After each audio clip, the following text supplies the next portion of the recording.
Hello everyone, this is Ange. Welcome to another episode of the Visual Novel Monthly Recap. This is a video series where I highlight news related to major visual novel releases and the community for each month.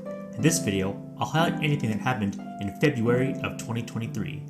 Sekai Project has released QUALIA, The Path of Promise. It was developed by PureSys. It seems to be based on an android heroine, but I don't know much about it otherwise. The 7th Lair has been released on Nintendo Switch. If you don't know, it's based on the House of Fata Morgana, and if I remember correctly, it was more of a parody based off the Fata Morgana characters and most likely not canon. About a year or two ago, DMM suddenly stopped accepting foreign credit cards. However, as of this month, they've decided to allow them again. So if you've been wanting to support some Japanese visual novels officially through DMM, you're not able to if you live outside of Japan. Shiravune has released BETA-SIXDOUZE on Steam and Johren. This is developed by Lairsoft, and I believe it is a sequel to Alpha Nighthawk, which also released last year. For people who have been waiting for the fan translation of Shin Koihime musou, on Facebook, the translation team released their full translation patch. NekoNyan has released The Future Radio and the Artificial Pigeons, originally developed by Laplacian. For some history, Laplacian has made other visual novels like Newton and the Apple Tree, which was originally released by Soul Press in English, and Cyanotype Daydream, which Laplacian self-published themselves. So if you liked those visual novels, make sure to give Future Radio a chance. I usually don't cover other visual novel YouTubers on this channel, but this is a pretty important one as Bosskwar is one of the biggest Let's Players for visual novels on YouTube. And unfortunately, he's now been terminated for the 4th time on YouTube, and this time it seems to be permanent with Team YouTube saying he's not coming back. If you're a fan of visual novel YouTubers and Bosskwar, I believe he's going to make an alt for future videos going forward, but it's just unfortunate that he had to lose all those subscribers and such.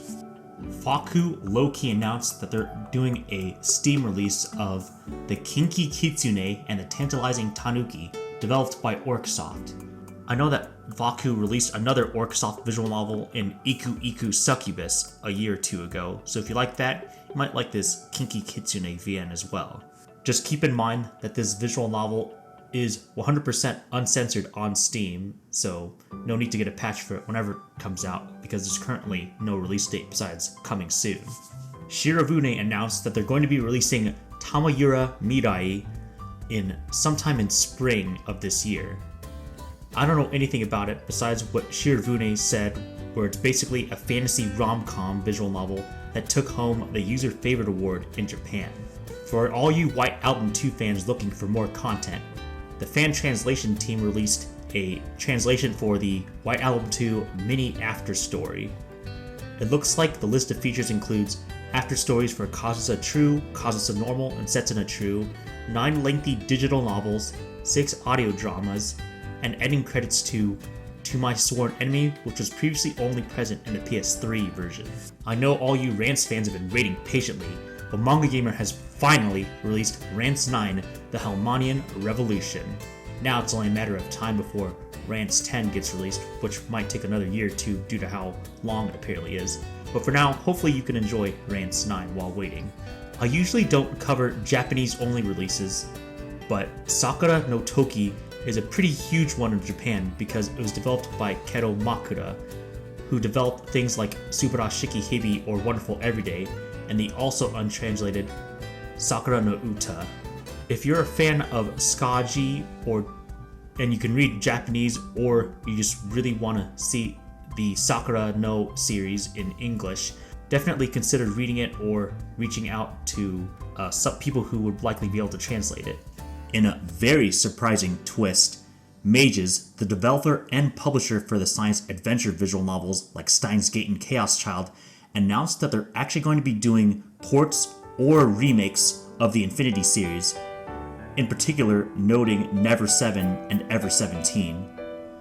I believe they said for Ever 17, they'll likely base it off the 360's remake story, but not include the 3D models since people didn't like those.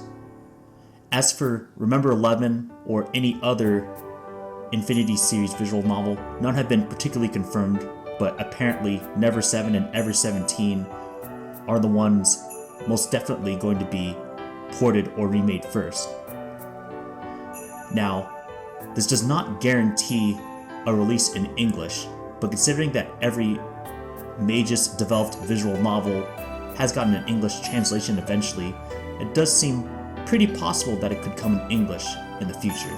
Daybake Translations and Euphemic Translations have doing a collaboration translation project for Bishoujo Mangenkyo Katsute Shoujo Data Kimie, also known as BMON 2.5. Unfortunately, BMON 2 is not translated as of this video, but thankfully, one of the translators has gone on record saying you do not have to have read BMON 2 to read BMON 2.5. Currently, it appears to be 100% translated only, with the rest of the progress should be coming along pretty soon, since this visual novel is apparently very short, which could be completed within like an hour or two. Current ETA is early 2023.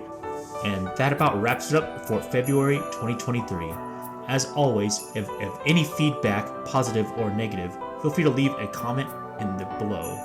I want to give a huge shout out to Marie Antoinette, who's now an ongoing 6-month member of the visual novel weirdo tier of my YouTube membership.